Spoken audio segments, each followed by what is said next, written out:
Okay mga boss, mga sir, nandito ako ngayon sa Pampanga. Yung mga naghahanap po ng bahay dyan na hindi lang basta tirahan, kundi isang community na may character, accessibility at future value mga boss, mga sir. Dito sa Solana, Casa Real, baka ito na ang hinahanap nyo mga boss.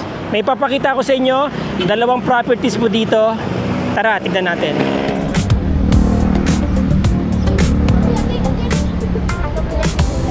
So mga boss, kung naghahanap kayo ng property na merong strong upside, especially dun sa mga investors na naghahanap ng property na merong future value, isa po ito sa pwede ninyong i-consider. Okay, so ito yung unang property mga boss. Alright, so as you can see, this is a 2-story house and may bakanting lote pa siya mga boss. So malaki ang potential nyo for future development, diba? Meron kayong another 186 square meters dyan. This is a 186 square meters lot as well. So kapag ito yung nabili ninyo, may hawak kayong 372 square meters na property. So package yan mga boss ha. So bakanting lote, 186 square meters, and then another 186 square meters selling for 15 million mga boss. Fully furnished ang bahay, fully air-conditioned yung buong bahay mga boss. Tara, silipin natin. Spanish theme po lahat ng kabahayan dito ang mapapansin ninyo. Yan, very organized, malawak ang kalsada, 'di ba? Maluwag, maganda ang master plan ng subdivision po na to. Actually, dalawang bahay po ito binebenta. And ito pong isang area kung saan merong house and lot na 2-story, 4 bedrooms po 'yan. At may mga 4 yata or 3 toilet and bathrooms Meron pang enough space dito sa harap just in case na gusto nyo rin gawing garahe or mini garden mga boss. So, carport and tara, check po natin yung bahay mga boss. Kung mapapansin nyo yung design ng mga bahay po dito, uniform. Kasi sabi ko nga, ang community po dito, itong subdivision na to is Spanish inspired community mga boss or subdivision dahil nga very historic po ang Bacolor. In fact, Bacolor ay ang unang-unang capital ng Pampanga. And then, ang capital nito ngayon is San Fernando, Pampanga. Malapit po ito sa San Fernando. O yung mga naghahanap ng isang laid-back community pero malapit po sa commercial area, sa city of San Fernando, this is the right place for you mga boss. Alright, tara. Welcome to your new home mga boss, mga sir. Maganda po itong bahay na to. Tuloy kayo. Yan, ako na. Alright, pagpasok nyo pa lang mga boss, talagang magagandahan na kayo. Ito po ang layout niya. Living area, dining area mga boss, and dito may kwarto, may toilet and bathroom, and then, yan. Fully furnished po yan. Lahat ng room, pati itong area na to is air-conditioned So, fully air-conditioned ang bahay. And here, may access dyan, papunta dun sa bakanting lote. Just in case na gusto nyong i-develop yan someday, lagyan nyo ng pool or lagyan nyo ng garden na maganda, may access na po kayo dito. Alright? Maganda ang lighting, maganda ang pintura mga boss, mga sir. Maganda ang cabinetries. Branded po yung mga furniture na nandito, ha? So, hindi kayo malulugi sa perang bibitawan nyo rito, mga boss. Even the cabinetries, mga boss, soft close lahat yan.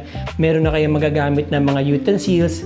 Modern ang mga accessories, lababo, di ba? Kita nyo naman, very modern ang kanyang dating, mga boss. Dito, meron kayong built-in stove. La Germania po yan, mga boss. Branded yan. Yan, diba? Pati yung kanyang range hood, La Germania, mga boss, mga sir. And back door po ito. Itong bahay, mula dun sa bakod, naka-setback pa po yan ng around 1.5 meters. And of course, secured din ng grill ang inyong pintuan dito. Alright? May lababo din dito. So, parang ito yung pinaka-dirty kitchen ninyo or regular kitchen ninyo. Kasi nandito yung lutuan. Alright? Ito is your formal kitchen. Okay? And maganda yung layout kasi paikot ang flow ninyo, mga boss. So, hindi nyo na kailangan bumalik doon para pumunta kayo doon sa second floor at ma-access nyo itong kwarto dito. Okay, now, ito is common toilet and bathroom. Yan. Enclosed shower area. At, yan. Meron kang toilet and sink. Vanity mirror, mga boss. Okay? So, first room sa baba, kung meron kayo mga elderly, di ba? Ito ang kwarto niya. Alright? By the way, napansin niyo yung mga kortina, no? Very elegant, mga boss. And, customized po yung mga furnitures dito, Alright. Of course, split type din ng aircon. Branded po yung mga aircon, napansin ko, Daikin, ano? Meron na rin built-in cabinet. Yan, customized din po yan. May salamin na rin doon. Double size bed, mga boss, mga sir. Malambot ang headrest. Oh. Di ba? Walang worry kapag ka nauntog ka dyan. Okay? And then dito may storage. Yan. So, dalagyan nyo ng kung ano-ano. Di ba? Yan, oh. Na-maximize na yung, ilalim ng hagdan, mga boss. Yan. So, tanong nyo na lang kung kasama yung mga yan, yung mga gamit na yan. Alright? Yan. Madali naman kausap yung may-ari, mga boss. At maganda ang lightings nila, Modern, mga boss. Okay? And dito, naka-grill po lahat ng bintana. Yan. Alright.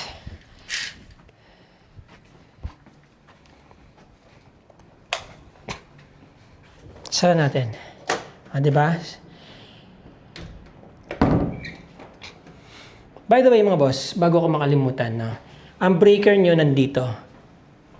Pati breaker modern, diba? Ayan, no? Okay. And sa second floor, may 3 kwarto dito, mga boss.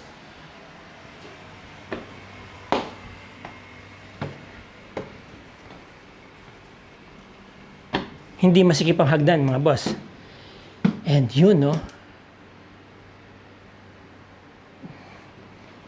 Meron din kayong another living area dito, or living room. Meron po kayong Juliet balcony, dyan, sa likod nitong sofa, no?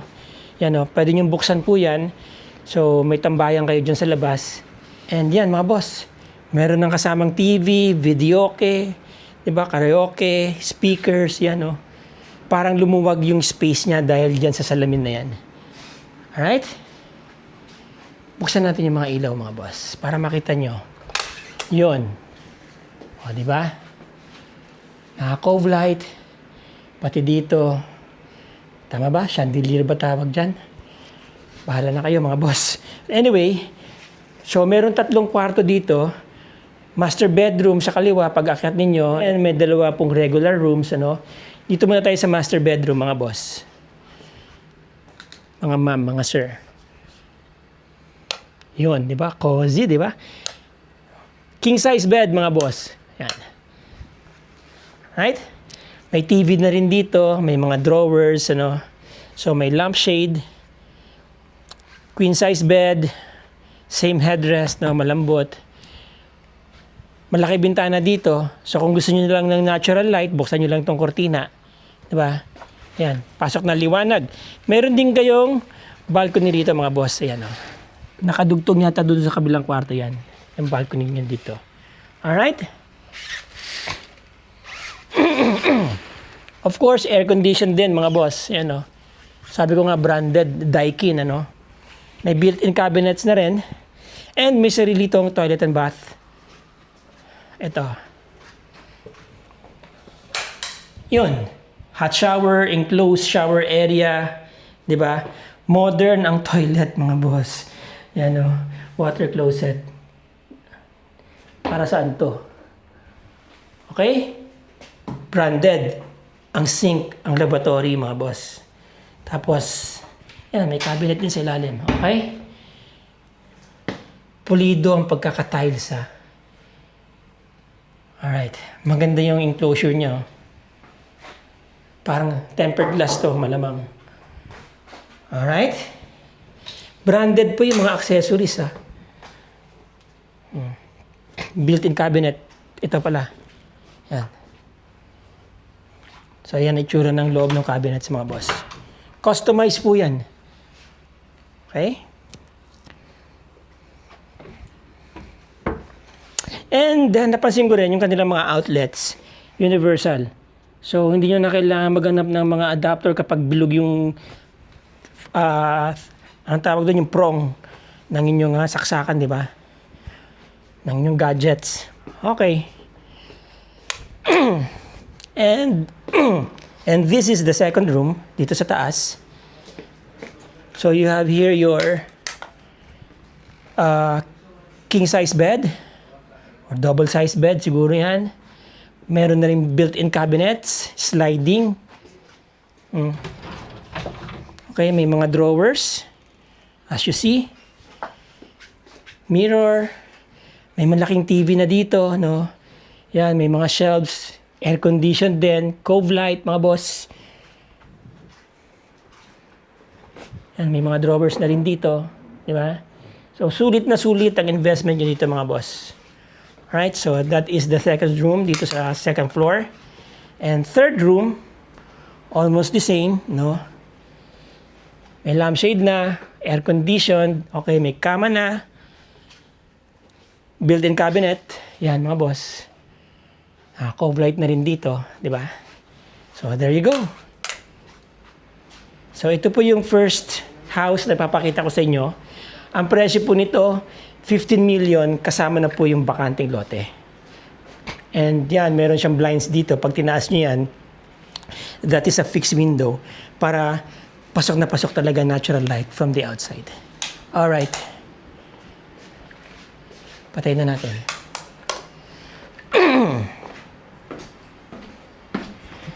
Punta po tayo sa second property, mga boss. By the way, mga boss, mga sir. Sir, anong pangalan nila? Jonathan! Si Sir Jonathan. Siya yung umalalay sa akin dito sa loob ng Solana Land, Casa Real. Yan. Shoutout, boss. Baka may gusto kayo shoutout. Sa mga kaibigan natin sa Riyadh. Sa Riyadh. Riyadh. Saudi. Okay, shoutout mga boss, mga sir. Alright. Ito yung property. Alright mga boss, ito yung pangalawang bahay, ano? Ito yung second house and lot na ipepresent ko sa inyo, mga boss. This is selling for 10 million. So yung mga naghahanap dyan ng mas affordable, mas accessible na price point, this is your house, mga boss, mga sir. So located din po yan dito sa loob ng Solana, Casa Real, ano po. This is a 182 square meter lot, mga boss. May second floor. Hindi ko pa nakita yung loob niyan, so tara tignan natin. Meron po kayong open space dito, carport. Meron pa kayong medyo maluwag pa na garden dito, no? Pwede po yung pocket garden, mga boss, mga sir. At syempre, meron kayong malunggay. Malunggay, di ba? Hindi kayo mawawalan ng ulam, mga boss. So tara, pasok po tayo, mga boss. Alright, so may carport kayo dito. Ano po, pwede nyo naman pa-extend yan. Hindi ko lang alam kung ano yung restriction dyan ng Solana, pero medyo sila dito medyo stricto sila pagdating sa mga renovation tsaka mga add-ons, kasi mapapansin nyo lahat po dito ay Spanish theme. Yan, di ba? Yung mga bahay nila, yung kulay, di ba? Pang-Espanyol talaga, mga boss. That's why this community is very organized. So meron kayong balcony sa taas, and this is your main door. Fully furnished din po ito, mga boss, mga sir. Okay, there you go. Yun. So, pareho lang po nung sofa na nakita natin kanina doon. May malaking TV, no?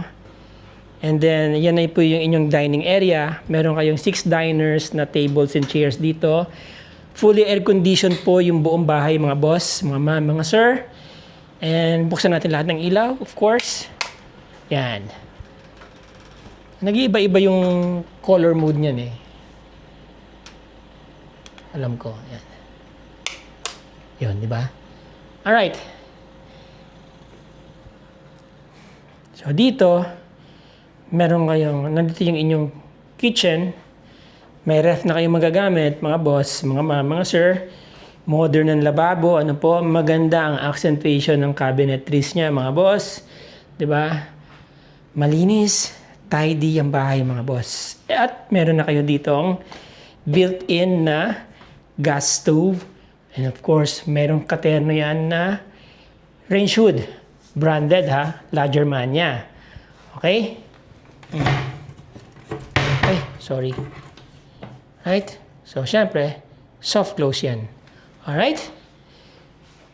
Ganun din po yung mga outlets niya, mga boss, no? Universal. And you have enough storage area. Yan. Storage. Okay? Dito, meron pa rin kayong parang mini kitchen dito na mga boss. Pero before tayo pumunta dyan, pakita ko muna sa inyo itong common toilet and bath. Enclosed, may hot shower na, toilet and lavatory, vanity mirror. Alright? And dito, meron kayong mini kitchen, mga boss. Yan. May lababo rin, shelves, ano po, at ito, cooking area ninyo. May mga gamit na kayong mga sandok dyan, di ba? Lalagyan ng mga condiments. Ano ba meron dito? Alright, mga boss. Paano pa nila yan? Backdoor. Ano po? Yan. Backdoor yan. Paborito kong daanan yan, backdoor. Alright. Now, akit tayo sa taas, mga boss, no?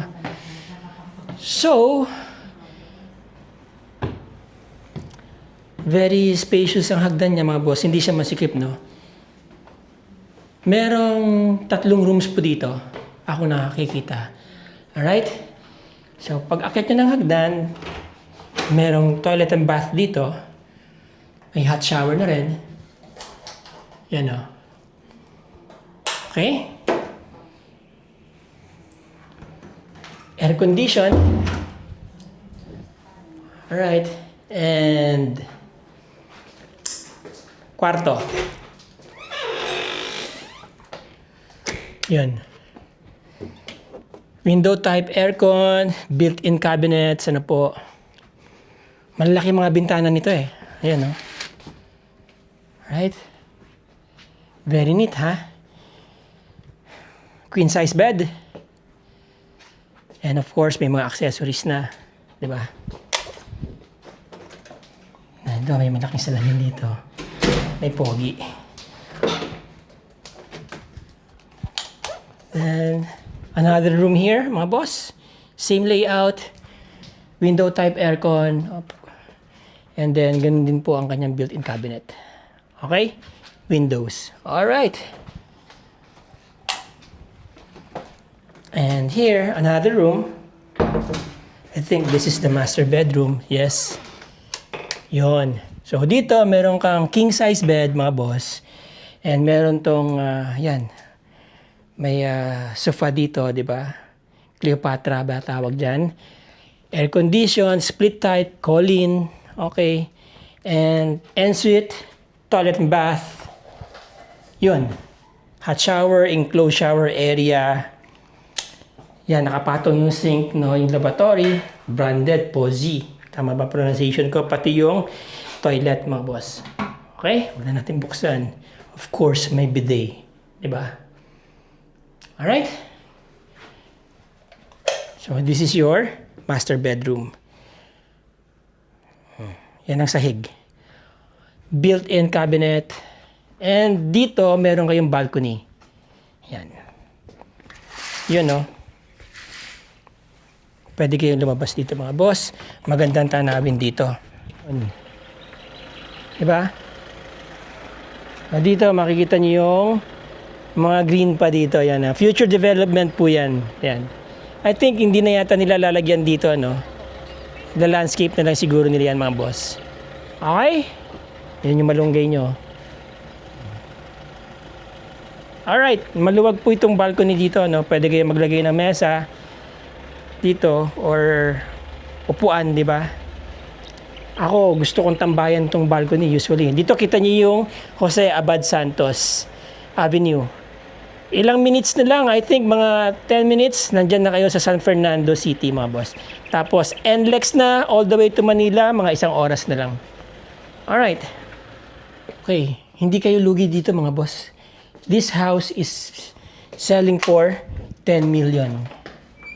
Yan. Fully furnished, moving in na lang kayo. 'Di ba? Dadalhin nyo na lang yung inyong mga gamit at ang inyong wash suite. Okay mga boss, mga ma'am, mga sir, there you go. Dalawang properties po ang ating na-feature. Dalawang 2-story house. Ano po, yung isa is on 186 square meter lot. Meron pang isang 186 square meters na bakante. So, 15 million po ang price offer dyan mga boss, mga sir. Napakaganda ng property na yan. Sabi ko nga, nandito kayo sa isang Spanish-inspired subdivision. Ano po.